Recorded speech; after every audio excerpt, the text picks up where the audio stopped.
Bonjour à tous, nous allons louer le Seigneur Jésus. Avant ça, je voudrais tout d'abord saluer les membres de l'UADDM ainsi que les amis qui nous regardent.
Le chant terminé, le rideau retombe, je viens simplement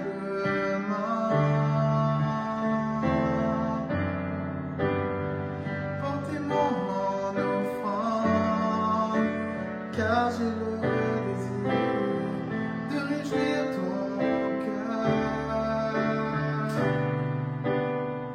J'apporte plus qu'un beau chant. Chanter ne suffit pas pour répondre à ton appel. Les apparences sont trompeuses, tu vois bien au-delà. Oh Dieu, tu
centré sur toi, Jésus.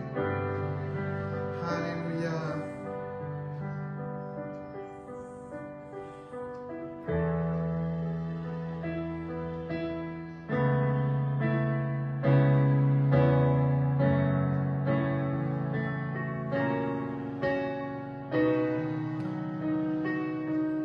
Nous voulons vraiment élever le nom de Jésus, car il est digne d'être élevé, digne d'être magnifié. Notre cœur veut le louer. Amen. Père, je viens devant toi humblement. Mon cœur veut te louer. Père, je t'aime, car tu m'as racheté. Mon cœur veut t'adorer.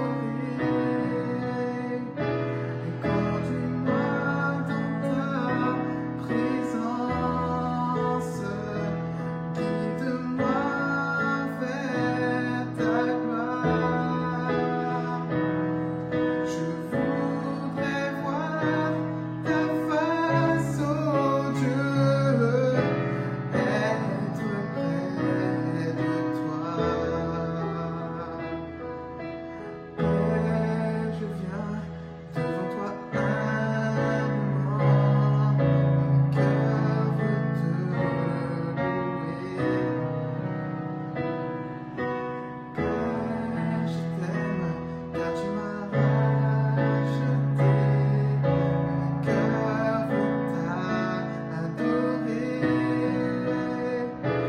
Conduis-moi dans ta présence, guide-moi vers ta gloire. Je voudrais voir ta face, oh Dieu, être près de toi. Conduis-moi dans ta présence, guide-moi vers ta gloire. Je voudrais voir ta face, oh Dieu, être près de toi. Proclame-le, conduis-moi. Moi dans ta présence, guide-moi vers ta gloire. Je voudrais voir ta face, oh Dieu, être près de toi. Conduis-moi dans ta présence, guide-moi vers ta gloire. Je veux voir, je voudrais voir ta face, oh Dieu, être près de toi. Être près de toi. Être près de toi. Être près de toi. Être près de toi.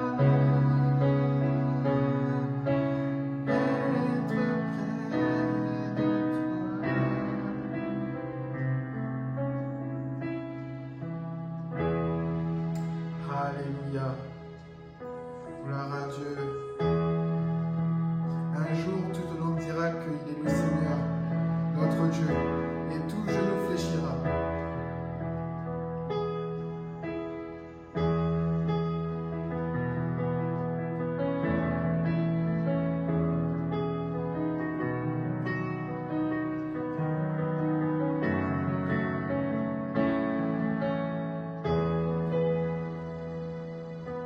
Viens, ne tarde plus, adore. Viens, ne tarde plus, donne ton cœur. Viens,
des eaux, Jésus. Un jour toute langue dira, tu es Dieu. Un jour tout genou fléchira. Mais le vrai trésor est pour ceux qui t'ont choisi dès aujourd'hui.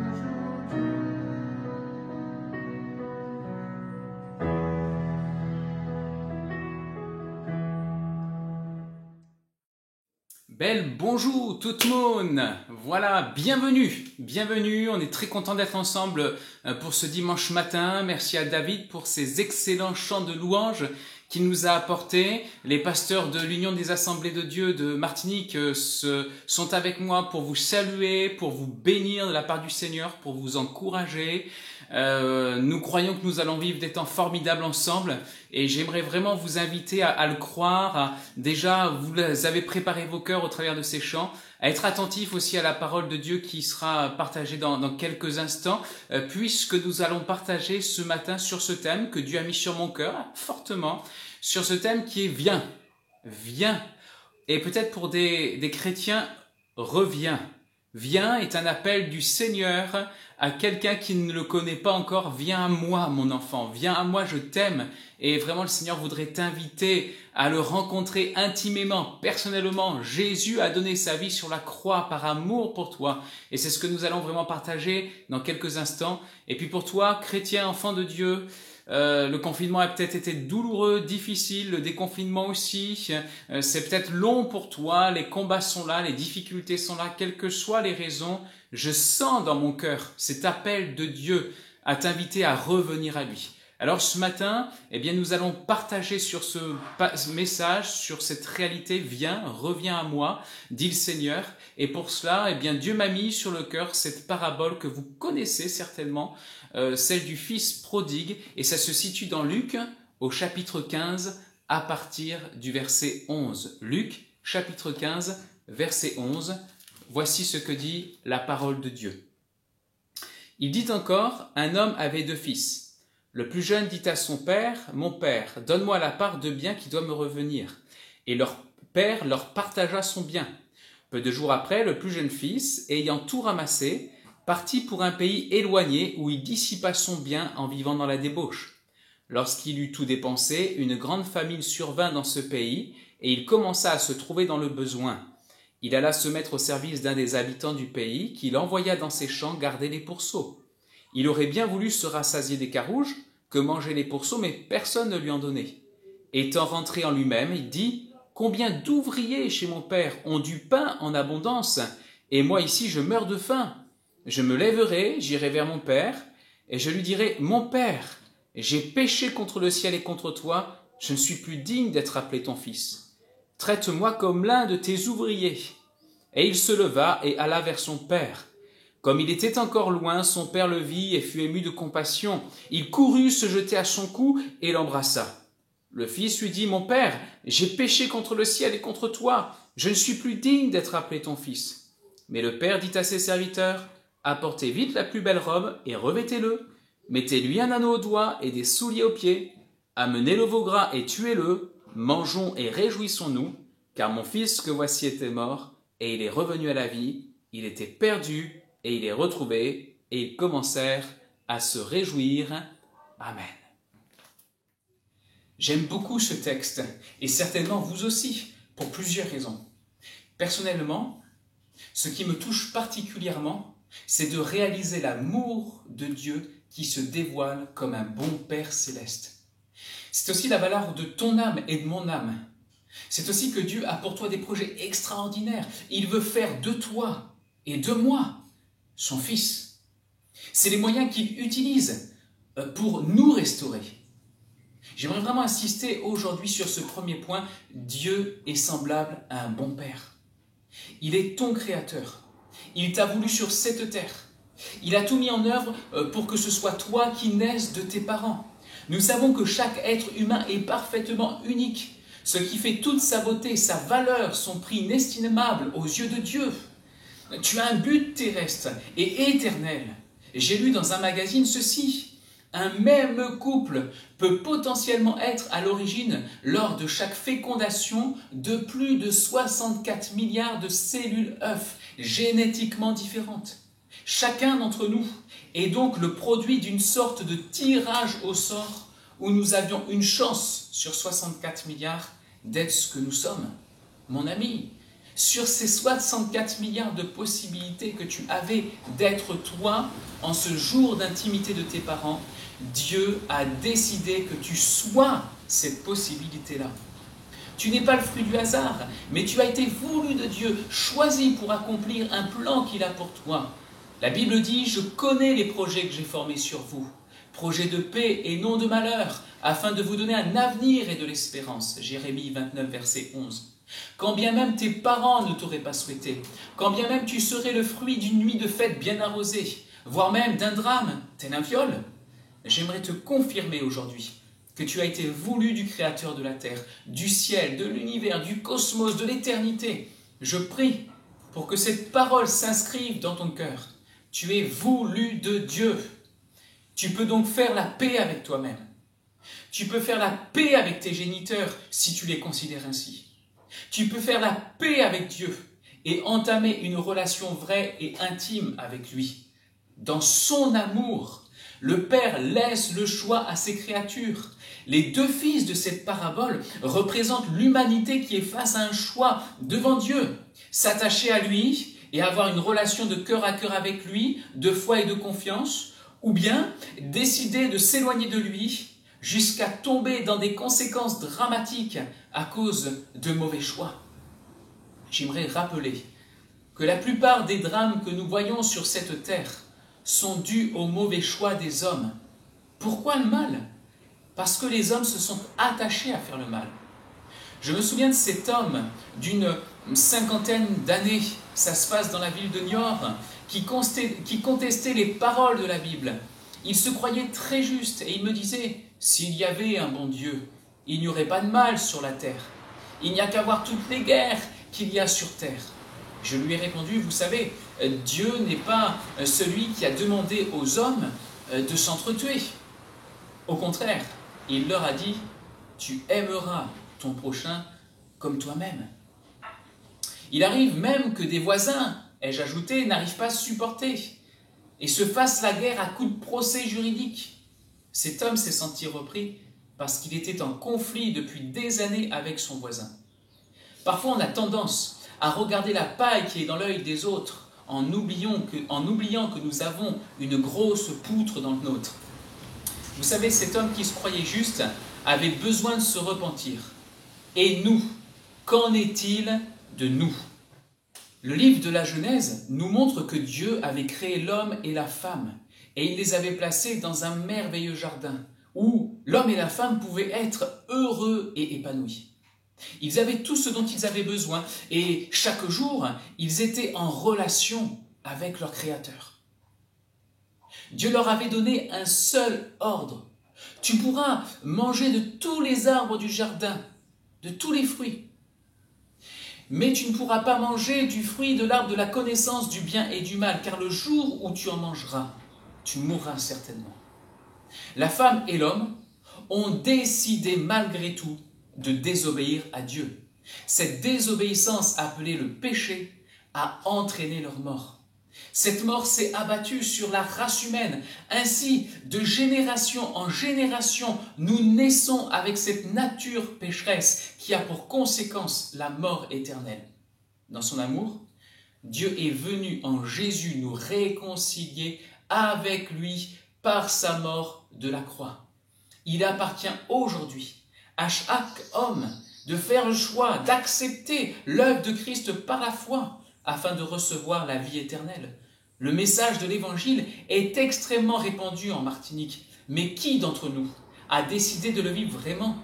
Vous savez, ce n'est pas parce que vous avez eu l'habitude de vous rassembler dans une église, quelle que soit son étiquette d'ailleurs, que forcément vous êtes dans une attitude de cœur qui plaît à Dieu.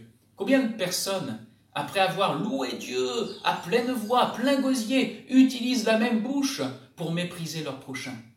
Matthieu 7, verset 21, c'est Jésus qui parle, il disait « Ceux qui me disent « Seigneur, Seigneur » n'entreront pas tous dans le royaume de Dieu, mais celui-là seul qui fait la volonté de mon Père qui est dans les cieux. » Le plus jeune fils de notre parabole a donc fait le choix de s'éloigner de son Père. Peut-être es-tu dans la même situation. Tu as dilapidé ton héritage, ta vie, dans les plaisirs de ce monde, et tu te retrouves bien seul. Proverbe 14, verset 13 dit ceci, « Au milieu même du rire, le cœur peut être affligé, et la joie peut finir par la détresse. » Rien de pire que la solitude. Vous savez, on peut être seul, même si on est entouré. Parce qu'au fond de soi, on sait qu'on a offensé Dieu. Alors où en es-tu? Ce temps de confinement a été pour toi difficile. La solitude a encore plus pesé. Tu avais pour habitude de te rassembler dans un lieu de prière et cela, en quelque sorte, te maintenait. Mais aujourd'hui, tu fais le constat. Tu as blessé ton Père, ton Dieu. Tu as mal agi et tu te sens bien malheureux ou malheureuse. Y a-t-il une solution? Regarde l'attitude du fils prodigue et écoute à nouveau ces paroles de Luc chapitre 15 verset 17. Étant rentré en lui-même, il se dit combien de mercenaires chez mon père ont du pain en abondance et moi ici je meurs de faim. Je me lèverai, j'irai vers mon père. Je lui dirai, Père, j'ai péché contre le ciel et contre toi. Je ne suis plus digne d'être appelé ton fils. Traite-moi comme l'un de tes mercenaires. Mon ami, est-ce que tu es prêt à faire tienne ces paroles, à rentrer en toi-même pour demander sincèrement pardon à Dieu ton Père? Es-tu prêt à abandonner ton péché, tes fautes, à invoquer sa grâce et son secours? Je veux t'inviter, au travers de ce moment, à te mettre en action dans la prière pour déposer à ses pieds ton péché et repartir libéré. Au travers de ce chant, dispose ton cœur. Nous prierons ensuite.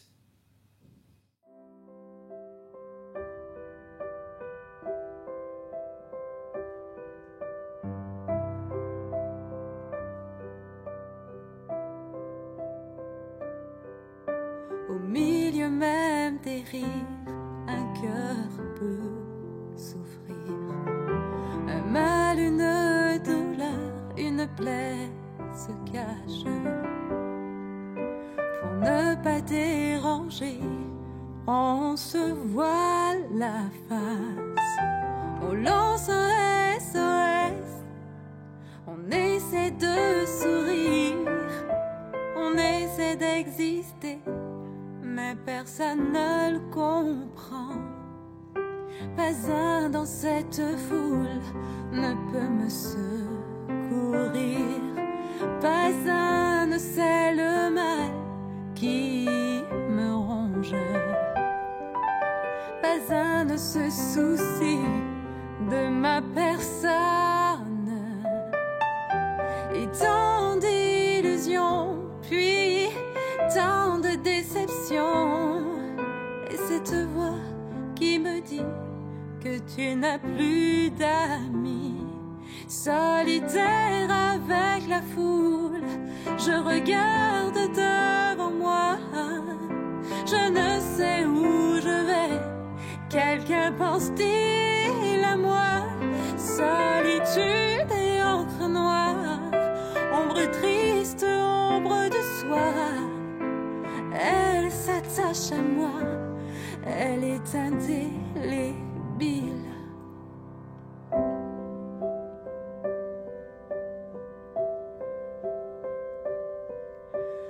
Oh, oh.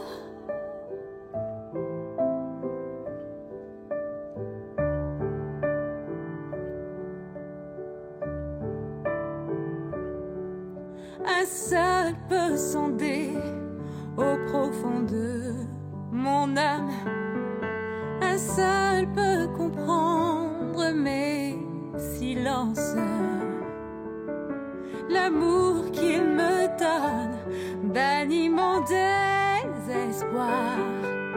Un seul peut compter chaque battement de mon cœur. Donner un vrai sourire à mes lèvres. Solitaire, je ne suis plus.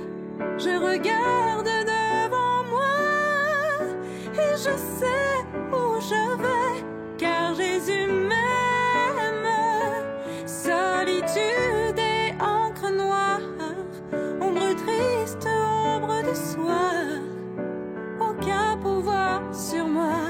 Jésus t'a vaincu. Aucun pouvoir sur moi. Jésus t'a vaincu.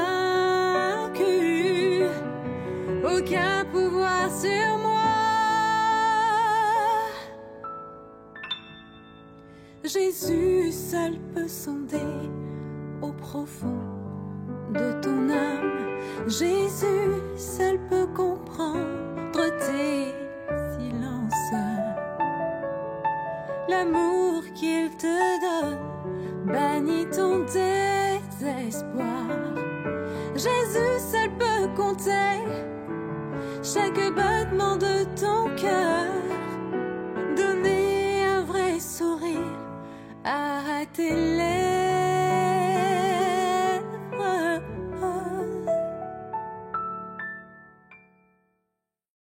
Voilà, il me semble qu'on a été tous interpellés par les paroles de ce chant qui nous parle de cette solitude qui fait la guerre à notre âme et qui peut être un poids, un fardeau qui brise notre cœur parfois. Et nous avons compris que seul Jésus est capable de combler notre âme. J'aimerais, pour ceux qui le souhaitent, qui sont touchés par les paroles de ce chant, qui sont touchés par ce message, qu'on puisse s'incliner pendant quelques instants et nous allons demander au Seigneur vraiment de nous bénir. Et pour ceux et celles qui n'ont pas encore fait cette expérience, de rencontrer Jésus personnellement au travers de ce message. Nous prions donc le Seigneur. Ce que je vous demande, c'est simplement répéter les paroles que je vais dire, de façon à ce que vraiment vous puissiez les faire vôtres et parler à Dieu pour la première fois peut-être. Nous prions. Seigneur, je reconnais que tu es un bon Père céleste. Je reconnais que tu m'as aimé le premier. Tu m'as voulu sur cette terre. Mais je reconnais que je t'ai blessé. Je t'ai offensé à cause de mes mauvais choix. Je reconnais que Jésus est venu me sauver et qu'il peut encore pleinement me pardonner mes fautes, mes transgressions, mes péchés. Seigneur, aujourd'hui, je veux vraiment et sincèrement te demander pardon. Je m'humilie devant toi. Je veux maintenant retourner auprès de toi, me lever et recevoir ton pardon. Merci pour ta grâce et merci pour le pardon de mes péchés. Amen.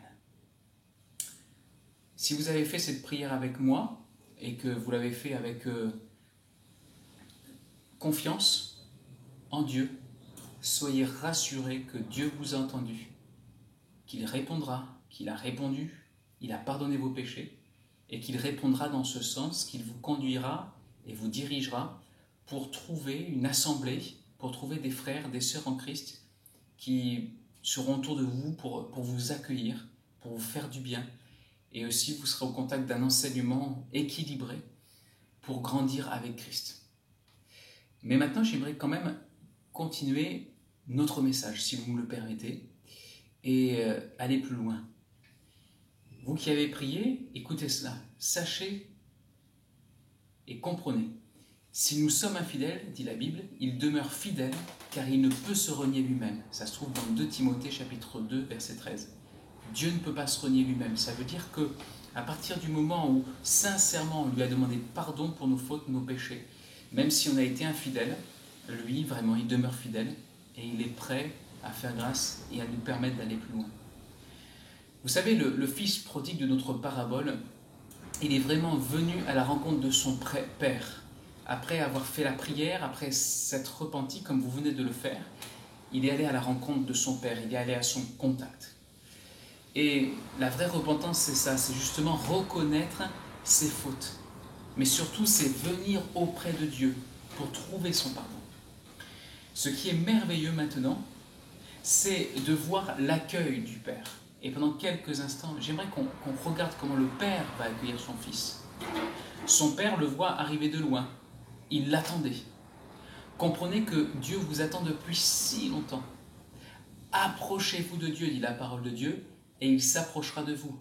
Nettoyez vos mains, pécheurs. Purifiez vos cœurs, hommes irrésolus. Ça se trouve dans l'épître de Jacques au chapitre 4 et au verset 8. On voit aussi que le Père va tellement l'accueillir, bien l'accueillir, il est ému de compassion, le voyant de loin. Et comprenez l'amour de Dieu profond pour vous. Il vous espère, il espérait votre retour. Son Père, on le voit, vient aussi à sa rencontre avec empressement. comprenez que si vous faites un pas vers Dieu, Dieu fera le reste du chemin. Observez l'affection du Père. Il se jette au cou de son Fils et il l'embrasse longuement. Avez-vous goûté, vous qui m'entendez, à la bonté et à la tendresse de votre Père? 1 Pierre chapitre 2 verset 3 dit ceci: « Si vous avez goûté que le Seigneur est bon, approchez-vous de lui, pierre vivante, rejetée par les hommes, mais choisie et précieuse devant Dieu. » Et puis on se rend compte que son Père va aussi l'accueillir d'une façon extraordinaire, parce que après qu'il ait entendu la déclaration de son Fils, « Mon Père, j'ai péché contre Dieu et contre toi, je ne suis plus digne d'être appelé ton Fils », il ne va même pas le laisser terminer, mais remarquez bien qu'il va parler directement à ses serviteurs, et il va leur dire: allez chercher la plus belle des robes, revêtez-le, tuez le veau gras, mettez-lui une alliance. Et remarquez que pour lui, le Père, il n'est pas question que son Fils soit traité comme un ouvrier. Quand Dieu nous pardonne, quand Dieu vous pardonne, il le fait entièrement. Il ne garde pas en lui de rancune, d'amertume, il ne fait pas de reproches, il ne rappelle pas le passé non plus. Il garde le silence dans son amour, c'est ce que dit Sophonie 3,17.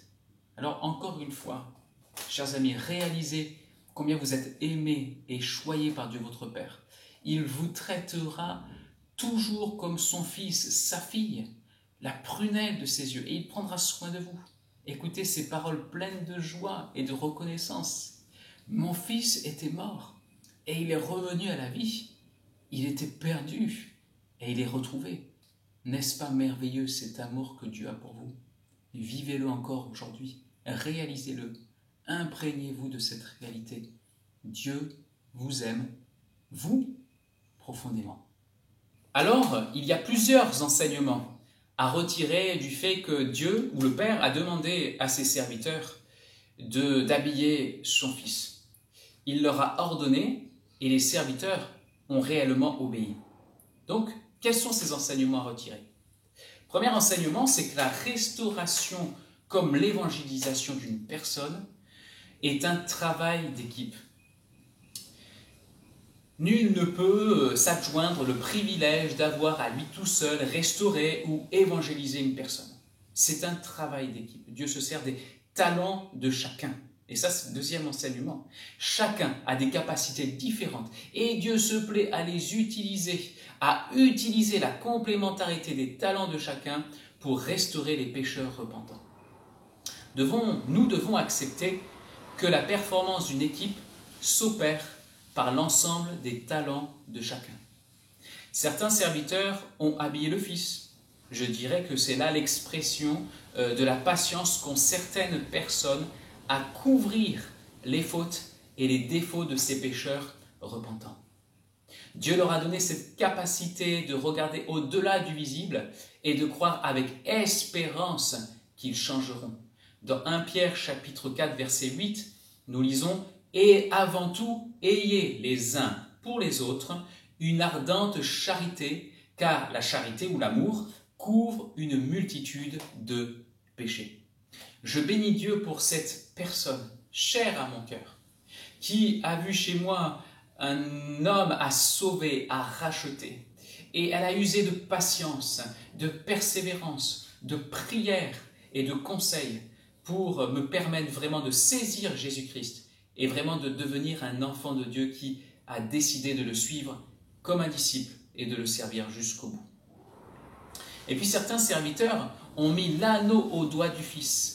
L'anneau au doigt, c'est le symbole de l'alliance avec Dieu. Ces serviteurs sont capables d'enseigner, de conseiller, mais aussi par leurs exemples de vie, d'accompagner ces jeunes convertis. Ils ont aussi une prière assidue et ils vont chercher à responsabiliser ces personnes vraiment dans un engagement profond et réel avec Dieu. Certains serviteurs ont mis les souliers aux pieds du Fils. Et j'y vois là, c'est personnel, les conseils, les enseignements, les exemples de vie des croyants qui marchent déjà avec Dieu et qui démontrent comment bien marcher sur le chemin du salut. Sans forcément avoir un titre, ils sont des pères, des mères, des grands frères, pour apporter leur aide dans la marche avec Dieu à ces jeunes convertis. Enfin, d'autres serviteurs de la parabole ont tué le veau gras et l'ont apprêté. C'est certainement l'expression de la joie des serviteurs qui accueillent chacun à sa façon ce pécheur repentant. Combien nous avons dans nos églises besoin de la joie simple et communicative qui dynamise et encourage tous ceux et celles qui se rassemblent. Oh, cette joie du rassemblement. Je vais insister sur le besoin que vous et moi avons d'être consolés, restaurés, encouragés, affermis par la famille de Dieu. J'insiste en disant qu'aucun de nous ne peut connaître une consolation profonde si cela ne passe pas par nos relations humaines. Je m'explique. Les blessures que nous connaissons sur terre sont essentiellement des blessures relationnelles. Un enfant blessé par ses parents aura besoin de trouver dans l'Église des parents spirituels. Un jeune qui n'a pas eu de père, par exemple, pas eu d'exemple paternel, aura besoin de trouver dans l'Église un père spirituel sur qui s'appuyer, compter et prendre l'exemple. Une personne qui aura été trahie par ses amis dans le monde aura besoin de trouver dans l'Église un ami ou une amie. Et nous pourrions encore donner toutes sortes d'exemples. On ne peut pas guérir en vivant sa foi qu'à la maison. On ne peut pas entrer pleinement dans les plans de Dieu en restant qu'à la maison. Vous savez, vous vous êtes converti parce que quelqu'un vous a témoigné, heureusement qu'il n'est pas resté à la maison. Vous vous êtes converti parce que quelqu'un a prié pour vous, heureusement qu'il n'est pas resté à la maison. Vous avez été consolé par le prophète, la prophétesse, un don spirituel, parce que vous n'êtes pas resté à la maison, etc., etc. On ne peut pas vivre la foi qu'à la maison. En effet, Dieu parle pendant les rassemblements à son peuple, par la parole, les charismes. Souvenez-vous comment, dans la maison de Dieu, je le disais tout à l'heure, vous avez été sauvés, consolés, bénis, encouragés. Enfin, j'aimerais vous mettre en garde contre l'idéalisme. C'est quoi l'idéalisme? Vous savez, même dans une église, on peut rêver d'idéalisme. Et pourtant, même dans une église, on peut vivre des déceptions, voire des conflits, parce qu'on ne voit pas les choses pareilles. Vous savez, nous avons besoin de faire le deuil de l'église parfaite, idéale. Vivre en communauté nous obligera tôt ou tard à affronter des problèmes relationnels, qui nous permettront de grandir si nous agissons dans l'esprit. Prenez le temps de réfléchir à cela. L'Église n'est-elle pas le cadre idéal pour apprendre à exprimer ses opinions, qui peuvent être différentes du prochain, mais les exprimer dans l'amour et pas dans le jugement? L'Église n'est-elle pas le cadre idéal aussi pour apprendre à régler des conflits dans la sagesse et l'acceptation de l'autre? Vous savez, il y a un grand bénéfice à tirer des conflits résolus dans l'amour. Dieu se sert aussi de cela pour nous consoler des conflits irrésolus du passé. Comprenez qu'un conflit qui n'est pas résolu est un conflit qui polluera votre vie intérieure. Mon frère, ma sœur, mon ami, j'aimerais te dire de la part de Dieu ce matin, reviens. Reviens. Si d'une manière ou d'une autre tu t'es éloigné du Seigneur et de son Église, de son corps, si dans ton cœur tu n'as plus d'entrain, tu n'as plus d'envie, tu n'as plus de zèle pour revenir à l'Église, pour retrouver le rassemblement des frères, pour bénéficier de la communion fraternelle là où le Seigneur envoie la bénédiction, pour vivre ces temps formidables comme il le vivait dans le livre des Actes, eh bien j'aimerais t'inviter à faire avec moi cette prière. Et j'aimerais te demander, si vraiment ça résonne dans ton cœur et si tu te sens interpellé, vraiment de prier avec moi cette prière. Père, je te demande pardon de m'être éloigné de toi, en m'éloignant des frères et des sœurs. Tu vois, à tort ou à raison, les blessures qui sont dans mon cœur par rapport à l'Église. Aide-moi à pardonner. Aide-moi à aimer. Aide-moi à faire grâce. Pardonne-moi si j'ai aussi offensé par mes attitudes ou mes paroles les croyants. Renouvelle mon amour, Seigneur, pour l'Église et permets-moi d'être entre tes mains une bénédiction pour les tiens. Au nom de Jésus. Amen. On va se quitter dans quelques instants. Je vous remercie pour votre attention. Je remercie aussi David pour son intervention. Je remercie Catherine aussi pour son intervention. Et justement, je vous laisse avec ce dernier chant interprété par mon épouse qui nous parle de notre espérance chrétienne, d'être un jour tous ensemble rassemblés auprès du Seigneur dans les airs. Ce chant nous dit « Je serai à toi, Seigneur, tu seras à moi, ensemble pour l'éternité. » Je vous souhaite une très bonne écoute et que Dieu vous bénisse. À bientôt de visu. Que Dieu vous bénisse. Au revoir. Un jour, nous serons avec Christ pour toujours dans l'éternité et surtout ensemble avec lui, unis avec lui. Et c'est vraiment le cœur du Père qui parle lorsqu'il dit qu'il nous veut avec lui, un avec lui. Le cœur du Fils qui veut que nous soyons un avec lui comme lui, il est un avec le Père. Et à ce moment-là, Dieu nous connaîtra parfaitement, comme il nous connaît déjà parfaitement, mais on le connaîtra aussi parfaitement. Et on n'aura plus de honte, on n'aura plus du tout de crainte de lui, on aura une totale confiance en lui, on n'aura pas honte d'être à nu devant lui et c'est ce qu'il veut qu'on puisse déjà vivre aujourd'hui, qu'on puisse se sentir à l'aise en sa présence, aimer en sa présence et surtout parce qu'en phase avec le Saint-Esprit. Et c'est vraiment là qu'on trouve la plénitude de la paix, c'est quand on est unis à lui. Et ce chant Éternité exprime très bien cette aspiration de Dieu, que nous soyons un avec lui et que nous puissions aussi aspirer à être un avec lui. C'est le chant de la fiancée au bien-aimé, le chant de l'Église à l'agneau de Dieu, à l'époux Jésus.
Je serai à toi, tu seras à moi.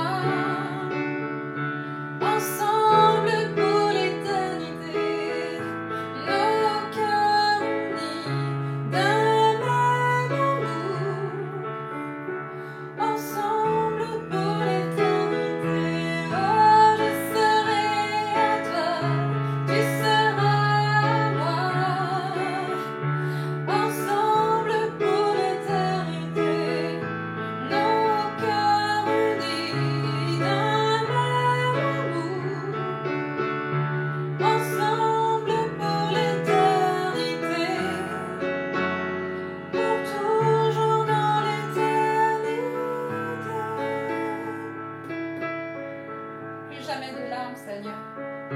Plus jamais de larmes dans nos yeux, oh, plus jamais.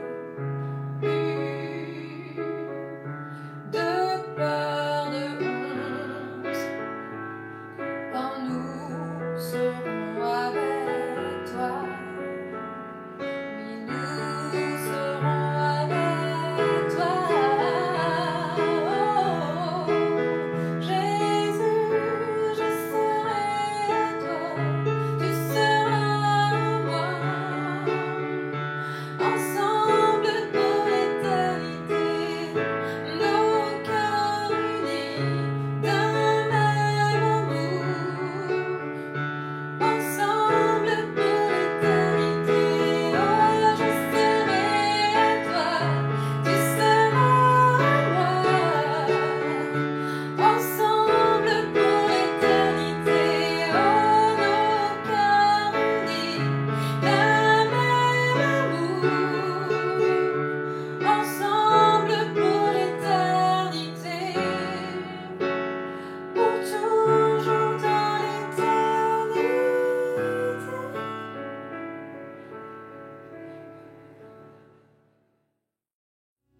Oh, l'amour en versant extravagant, infini de Dieu. Sans faiblir, il me cherche, il me poursuit, me ramène à lui. Je suis indigne et sans mérite.